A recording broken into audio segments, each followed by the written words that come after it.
আওয়ামী লীগের কোনো উপাসনালয় বাংলার মাটিতে থাকবে না। ও যখন ইন্ডিয়ায় বসে ভাষণ দিবে, বাংলার জনতা, বাংলার ছাত্র সমাজ ওর এই ফেসিবাদের দোসরের বাড়ি, মন্দির, উপাসনালয় ভেঙে ফেলবে। আমাদেরকে জুলুম করা হয়েছে, আমাদের গুম খুন করা হয়েছে, ওই সমস্ত টুলস আমরা ভাঙার জন্য এখানে আসছি। আসলে এই অত্যাচার 16 বছর ধরে নয়, স্বাধীনতার পর থেকেই তাদের একক অত্যাচার এই বাংলাদেশে। সমস্ত প্রশাসন বাধা দেয়, এই বাধাকে উপেক্ষা করে আজকে এই ভবন পুরা করেই ছাড়বো আমরা। কিন্তু আজকের যে ফিলিংসটা 5 আগস্টের থেকে মনে হয় অনেক কিছু, মানে ভাষা বোঝানোর মতন না। আমি তো আর যুদ্ধ দেখি নাই, 5 আগস্টের যুদ্ধ করেছি, দেখেছি।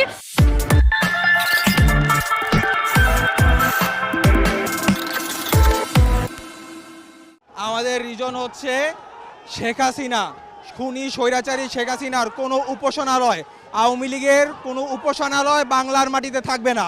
শেখ হাসিনা গতকালকে ইন্ডিয়ায় বসে বলছে আজকে রাত 9টায় ও ভাষণ দিবে বাংলাদেশের জনগণের উদ্দেশ্যে। ঠিক এই কারণে ও যখন ইন্ডিয়ায় বসে ভাষণ দিবে, বাংলার জনতা, বাংলার ছাত্র সমাজ ওর এই ফেসিবাদের দোসরের বাড়ি, মন্দির, উপাসনালয় ভেঙে ফেলবে। এই কারণে আমরা সবাই আসছি এখানে। গত 16 বছর যাবত যে সমস্ত টুলস ব্যবহার করে আমাদেরকে জুলুম করা হয়েছে, আমাদের গুম খুন করা হয়েছে, ওই সমস্ত টুলস আমরা ভাঙার জন্য এখানে আসছি। আর পৃথিবীর কোথাও ফেসিবাদের টুলস রাখা হয় না, জুলুম তোদের টুলস পৃথিবীর কোথাও রাখা হয় না। আসলে এই অত্যাচার 16 বছর ধরে নয়, স্বাধীনতার পর থেকেই তাদের একক অত্যাচার এই বাংলাদেশে। বিশেষ করে এই 16 বছরের অত্যাচার মানুষকে যে হয়রানি করেছে, মানুষ তা ইতিহাসে আর জীবনে বিকৃত হবে না। এই ইতিহাসের বিজয় বাংলাদেশের স্বাধীনতার বিজয়। ধন্যবাদ। সমস্ত প্রশাসন বাধা দেয়, এই বাধাকে উপেক্ষা করে আজকে এই ভবন পুরা করেই ছাড়বো আমরা। কারণ এই এত শহীদের বিনিময়ে এক বাংলাদেশে ফ্যাসিবাদের কোনো স্থান হবে না, হবে না, হবে না, হবে না।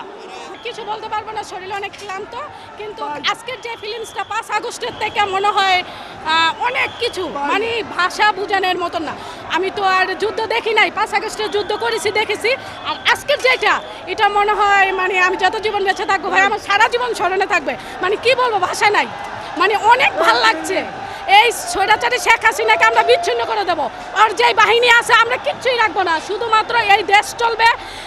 আমি আপনি প্রত্যেকটা মানুষের যার যার মুখের ভাষা আমরা যে বলতে পারি, আমাদের যে একটা ভাষা থাকবে যে আমরা এই দেশের নাগরিক, আমি কিছু বলবো, এক আরেকজনের ওপরে কোনো কিছু থাকবে না। আমরা ওই রকমের একটা দেশ চাই, স্বাধীন দেশ, যেই দেশের ভিতরে কোনো কিছু থাকবে না, অত্যাচার, মারপিট, ঝগড়াঝাটি, আমরা সবাই মিলেমিশে থাকবো। আর এটাই চাই ভাই, আর বেশি কিছু বলতে পারবো না, শরীর অনেক ক্লান্ত।